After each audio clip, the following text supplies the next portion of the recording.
Hey there, I'm author Sarah A. Chrisman, and it's time to talk turkey.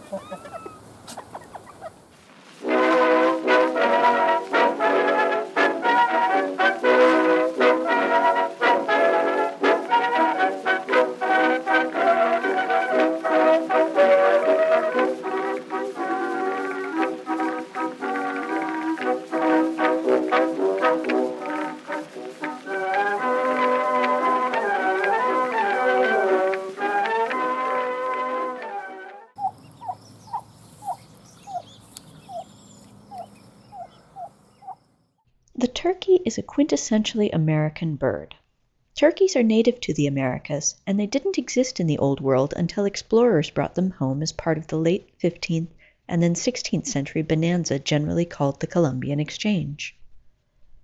This was the same exchange that brought horses, cattle, and wheat to the Americas, while introducing New World products like tomatoes and maize to the Old World. Which begs the question, if the turkey is so American, why does our name for the bird sound like the name of an Old World country? The answer is a little complicated, so bear with me. To understand what happened when the Old World met the New World, it's important to realize just how shocking and disorienting it was for everyone involved. The people of the New World experienced something like what might happen if space aliens suddenly landed in modern America. On the other side of things, Europeans were suddenly face to face with a new world which they hadn't expected and which isn't mentioned anywhere in the Bible. This huge, massive clash of New versus Old World is hard for modern people to even wrap our minds around, because it was absolutely unparalleled in the history of the world. Nothing even remotely like it has happened on such a massive scale before or since. Two hemispheres of people whose languages had entirely different roots were coming together and trying to understand each other.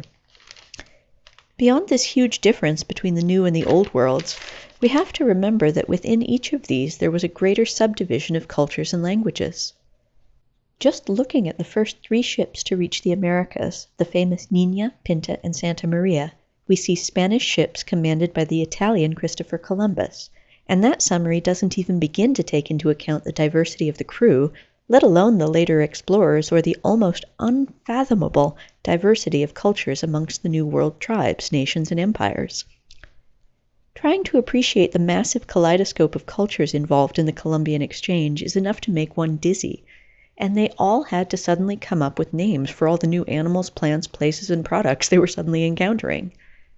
These names had to be memorable and preferably easy to pronounce, or they wouldn't catch on. Moreover, for explorers to continue getting funding for expensive journeys to the New World, those names had to be appealing and, above all, marketable. In these circumstances, people tend to fall back on what's already familiar, and the large and tasty new bird from the Americas reminded people of 2 other large and tasty birds from the Old World, the peafowl and the guinea fowl.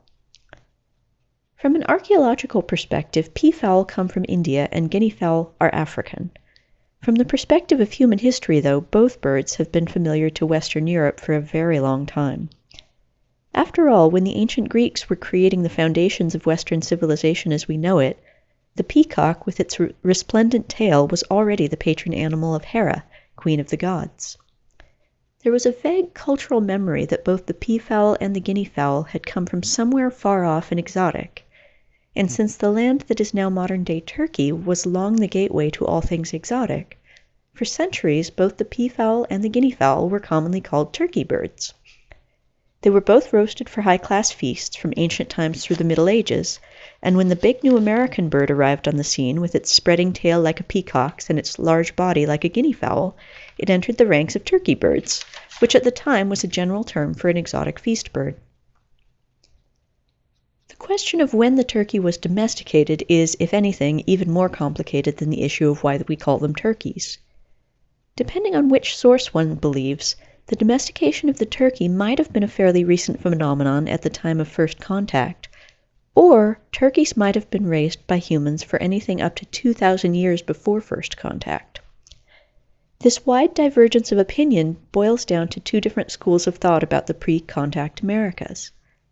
At one extreme is the flawless Eden view of the Americas, which claims that the New World was a sort of ideal paradise before the serpent Columbus arrived. proponents of this school of thought don't generally go quite so far as to say that the bunnies and the foxes used to sit around campfires singing Kumbaya every night and holding paws before the first explorers showed up, but some of their iconography is darn close. The other school of thought, popularized by academic research, such as that put forth in Charles C. Mann's book 1491, gives the indigenous peoples of the Americas a lot more credit. In this view, the pre-contact Americas were effectively long-term farms on a massive scale. This school of thought holds that the native peoples of the Americas cultivated the American landscape in an intensive way, but then after first contact, the Old World diseases spread faster than the explorers. In this view of things, the reason why the early Americas seemed so very bountiful was because the early explorers were essentially moving through huge farms where the farmers had just died or fled. The famines experienced by early settlers in the Americas were the result of thinking that those early reports had been the natural state of things, rather than a unique condition at a specific turning point in time. But let's get back to the turkeys. The one thing everyone does agree on is that the Spanish encountered domesticated turkeys almost as soon as they landed.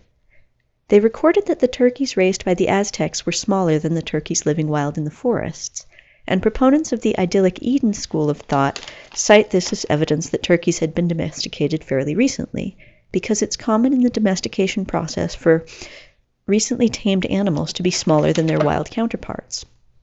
On the other hand, this could just as easily be attributed to a breeder's preference for smaller animals, like we see in the dog world with Chihuahuas and Papillons.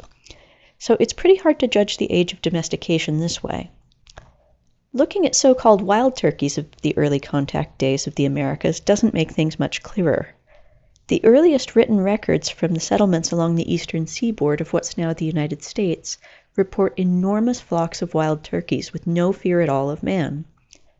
Some of the earliest settlers reported just sitting on their back porches and casually waiting for dinner to wander by in the form of wild turkeys.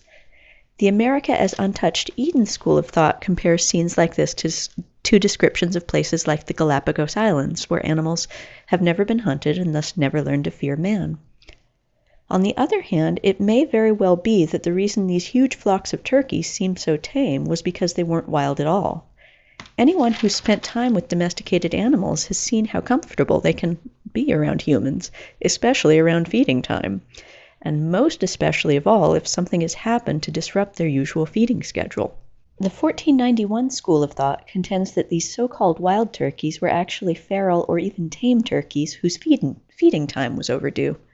Of all the New World's assets, turkeys were some of the first whose value was obvious to everyone in the Old World who saw them. Unlike tomatoes, which because they're members of the nightshade family seemed a bit sketchy at first, and chocolate, which requires such elaborate preparation most Europeans didn't really know what to do with it, turkeys were a hot item as soon as they arrived in the Old World. By the 1520s, turkeys were being raised in Spain. By 1531, Italian nobles were exchanging them as presents, and by the 1840s they were important in France.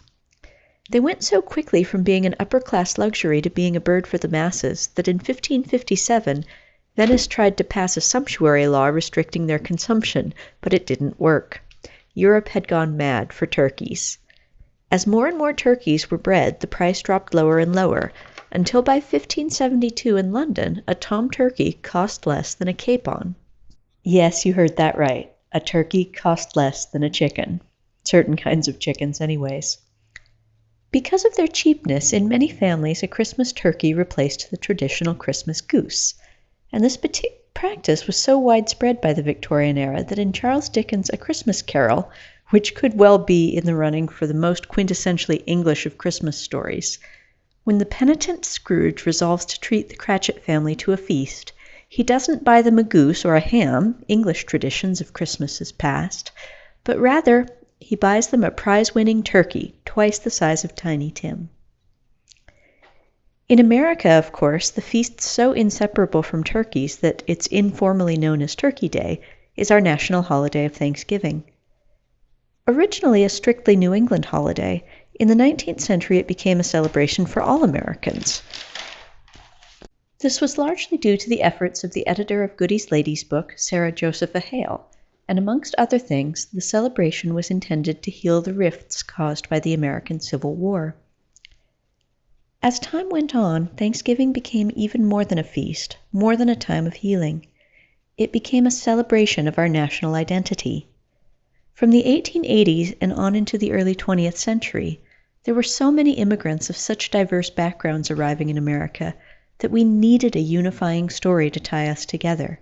And as a nation, we found that story in Thanksgiving. When we come together to feast on New World bounty in the form of potatoes, corn, pumpkin pie, and above all, turkey, we're celebrating a sense of brotherhood across our nation and the fruitful land of our great country. The turkey never has been our national bird, but it is our national symbol of bounty. We look to the eagle to dream of how high we can fly, but when we celebrate home and harvest, we feast upon the turkey.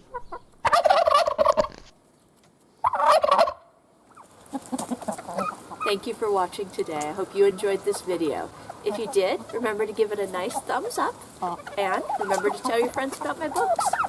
Happy reading!